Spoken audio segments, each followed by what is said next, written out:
আসসালামু আলাইকুম। কেমন আছেন সবাই? আশা করি সবাই ভালো আছেন, সুস্থ আছেন। আলহামদুলিল্লাহ, আপনাদের দোয়ায় আল্লাহ তাআলার অশেষ রহমতে সবাই আমরাও ভালো আছি এবং সুস্থ আছি। তো আজকের ব্লগটা আমি রান্নাঘর থেকেই শুরু করলাম। আর সকালবেলা আজকে রুটি ভাজি সকালবেলার নাস্তা বানাচ্ছি। তো এখন বাজে 8টা মতো। আর আজকের ভিডিওটা সকাল 8টা থেকে শুরু করলাম। ভাজিটা করা হয়ে গেছে। আমি আটা সিদ্ধ করে সুন্দর করে আগে রুটিগুলা বানায় নিছি সবগুলা। তারপরে এখন এই যে আস্তে আস্তে ভেজে নিচ্ছি। আর আমি হচ্ছে রুটি ভাজি, এই যে রুটির এপাশ ওপাশ বাদামি কালার যখন হয় তখন আমি তাবার উপর থেকে রুটি তুলি। মানে আমার এরকম মানে রুটি ভাজাটাই ভালো লাগে। যতক্ষণ বাদামি কালার না আসে ততক্ষণ আমি এপাশ থেকে ওপাশ উল্টাতেই থাকি। দেখেন রুটিটাতে কিন্তু দেখতেও ভালো লাগে। তো বেশ রুটি প্রায় ভাজা হয়েই গেল। এখন দুই ভাই বোনের টিফিন রেডি করব, আমার ছেলের আর আমার মেয়ের। তো আলহামদুলিল্লাহ আমার ছেলেকে টিফিন খাওয়াই আসলাম। আর স্বামীরা হলো স্কুলে চলে গেছে, রুটি খাইলো এবং রুটি টিফিন নিয়ে গেছে। তো এখন আমি হলো স্কুল থেকে আসার পরে আগে ফ্যানের নিচে বসে একটু রেস্ট নিয়ে নিলাম। অনেক গরম, আকাশে মেঘ, তো একেবারে কেমন যেন একটা গুমসি গরম হয়ে আছে। তো ফ্যানের নিচে বসে থেকে এখন হচ্ছে ছাদে আসছি কবুতর খাওয়ানোর জন্য। দেখেন আমাকে দেখে আমার পায়ের নিচে কিভাবে ওরা হাঁটাহাঁটি করতেছে। আর এই যে খাবারের ব্যাগ দেখছে না, ওরা বুঝতেই পারছে যে ওদেরকে খাবার দিতে আসছে।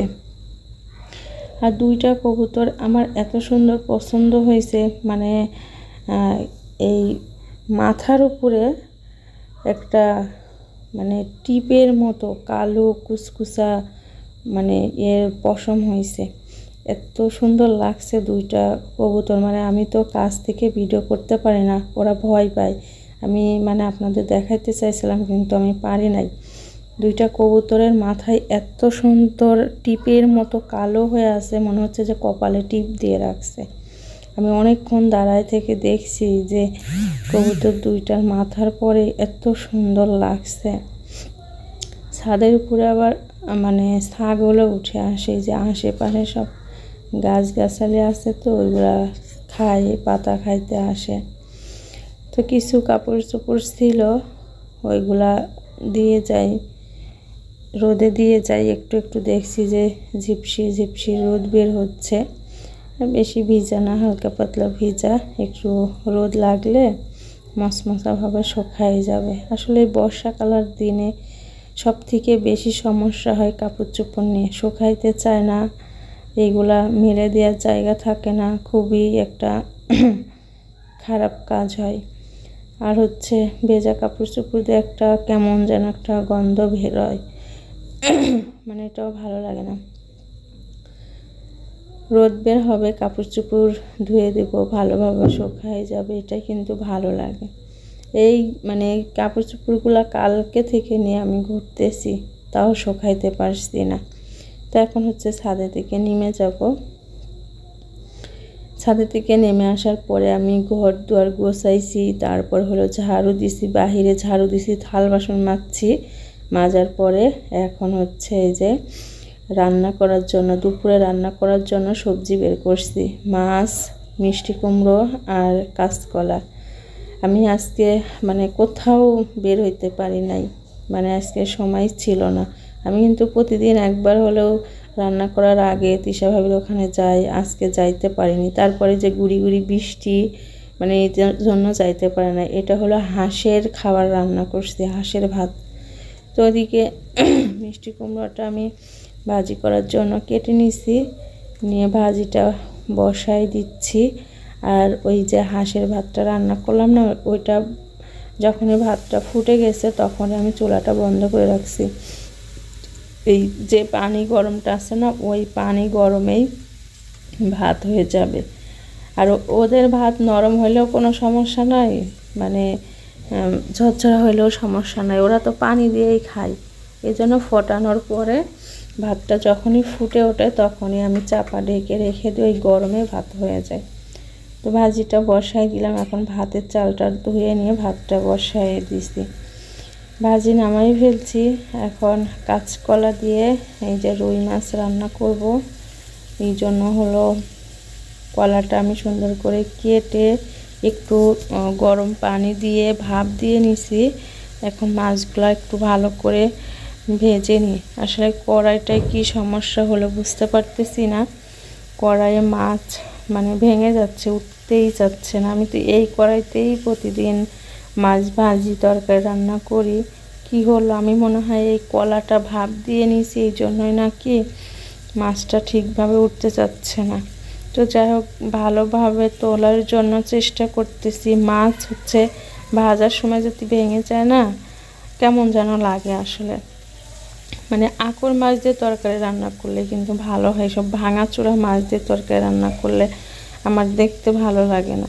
গোটা গোটা মাছ থাকবে তরকারির উপরে, ভালো লাগবে।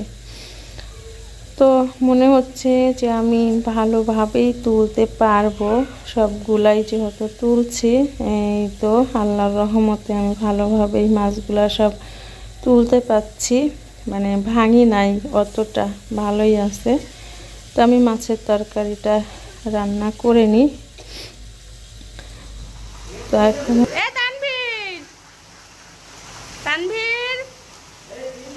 তানভীর গোসল করছে জানে, তাই ছাদে। তান্নু, তুই একাই গোসল করছিস?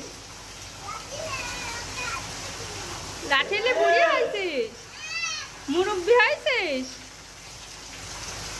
তোর গোসল দেখে তো আমারই গোসল করতে মন যাচ্ছে। তোর গোসল দেখে আমারই গোসল করতে মন যাচ্ছে। কি করি, বৃষ্টির ভিতর খেলা করছে।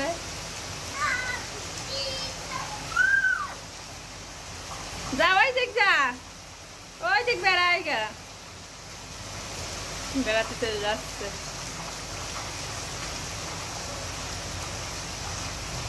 তুই রেখে যাচ্ছে।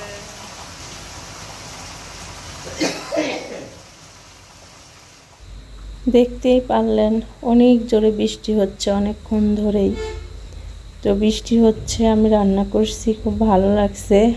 আর তাহিদের আব্বু হলো ভিজতে ভিজতে আসছে দুপুরে ভাত খাইতে। যখন ডিউটি থেকে আসে দুপুরে তখন ভিজতে ভিজতে আসছে, সব কিছু ভিজে গেছে, প্যান্ট গেঞ্জি জুতা সব ভিজে গেছে। ওইগুলো এসে আবার ফ্যানের নিচে দিল যে আবার পরে যাইতে হবে। তো দুপুরে রান্না বাড়া শেষ করে আমি আজকে এই যে চুলাটা পরিষ্কার করছি। চুলা সুন্দর করে পরিষ্কার করা হয়ে গেছে। এখন যেইগুলা হলো চুলার উপরে যেগুলা থাকে না, এগুলাকে কি বলে, যাই হোক এগুলাকে আমি সুন্দর করে আজকে ধুয়ে নিছি। এগুলা কেমন যেন একটা নষ্ট হয়ে যাচ্ছে। আবার নতুন চুলা আবার কিনতে হবে, না হলে আর হবে না। মানে চুলা ঠিক আছে, যে এইগুলা যে দেই না পাতিল বসানোর সময়, এইগুলা লোহার জিনিস, এগুলা সব নষ্ট হয়ে গেছে। তো যাই হোক, এখন হচ্ছে ওর আব্বু ভাত খাবে। একটু বৃষ্টি কমছে, বলছে আমাকে তাড়াতাড়ি ভাত দাও, আমি ভাত খেয়ে চলে যাই। এখানে হলো মিষ্টি কুমড়ি ভাজি, অনেক মজার হয়েছে। মানে প্রথমে লবণ দিতে মনে ছিল না, যখন ভাজিটা নামাবো সেই সময় লবণ দিছি, একদম মনে নাই, তারপরেও অনেক মজার হয়েছে। আর এখানে এই যে কাঁচকলা, কাঁচা কলা দিয়ে রুই মাছ রান্না করছি, এটাও অনেক মজার হয়েছে। আর এই যে ভাত, এই তো ছিল আমাদের দুপুরের আজকে খাবার। আমরা এখন খেয়ে নিব। অনেকেই বলে আমি নাকি তিশা ভাবির কাজের মানুষ, কাজের বুয়া। তো আপনারা তো দেখতেই পারেন যে ওর বাড়িতে কিন্তু কাজের মানুষ আছে, একটা ভাবি, উনিই কিন্তু সব কাজ করে দেয়। আমরা যাই মানে একটু আড্ডা দিতে, একটু গল্প করতে, ভাবি অনেক মজার মজার কথা বলতে পারে, মানুষকে হাসি দিতে পারে। এই জন্য আমরা মানে একটু সময় সময় একসাথে বসি, আড্ডা মারি, ওর ভিতর থেকেই একটু আমরা ভিডিও করি, ভাবিও করে। এভাবে আমরা সবাই একসঙ্গে মিলেমিশে থাকি। তো এইগুলা মানে কেউ ভালো চোখে দেখে, কেউ খারাপ চোখে দেখে। তো যাই হোক, যার যা ভালো লাগে সে সেটা বলেন, কোনো